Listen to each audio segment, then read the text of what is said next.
Welcome. Vande Mataram ఇది భారత జాతీయ ఉద్యమంలో గొప్ప నినాదంగా ఉండింది. సో ఎందరికో స్ఫూర్తిని రగిలించింది.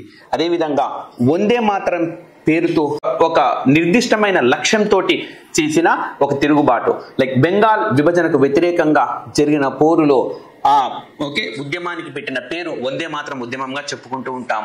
అదేవిధంగా వందే మాతరం లేదా బందే మాతరం అనే పేరుతో పత్రికలు కూడా కొనసాగిన సందర్భం ఉంది.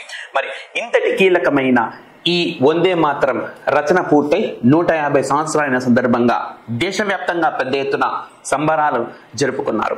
సో మరి 1875లో దీన్ని రచించినారు. బంకిం చంద్ర చటర్జీ అనే వ్యక్తి దీనికి రచించిన వ్యక్తిగా చెప్పుకోవచ్చు. మరి ఈ ఏ పుస్తకంలో ఉంది అంటే ఇది ఆనంద్ మఠ్ అనే పుస్తకంలో దీన్ని రచించినారు. సో ఈ పుస్తకం సన్యాసి ఉద్యమాన్ని ప్రధాన ఇతివృత్తంగా ఎంచుకుంది. సో ఈ సన్యాసి ఉద్యమంలో పాల్గొన్న అనేక మంది వ్యక్తులకు సంబంధించిన అంశాలను ఇందులో ప్రస్తావించినారు. సో అందులో ఒక పాత్ర ఈ వందే మాతరం అనే పాటను పాడుతూ ఉంటుంది.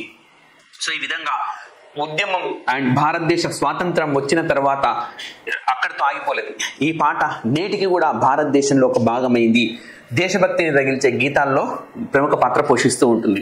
అయితే రాజ్యాంగంలో ఎక్కడ కూడా దీన్ని ప్రస్తావన అనేది లేదు.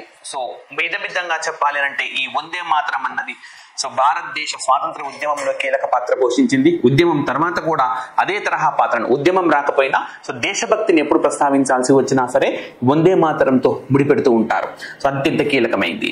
అండ్ ఈ పుస్తకం 1875లో రచన పూర్తయిన, విడుదలైంది మాత్రం 1882. సో ఇది వందే మాతరానికి సంబంధించిన అంశం. Thank you very much.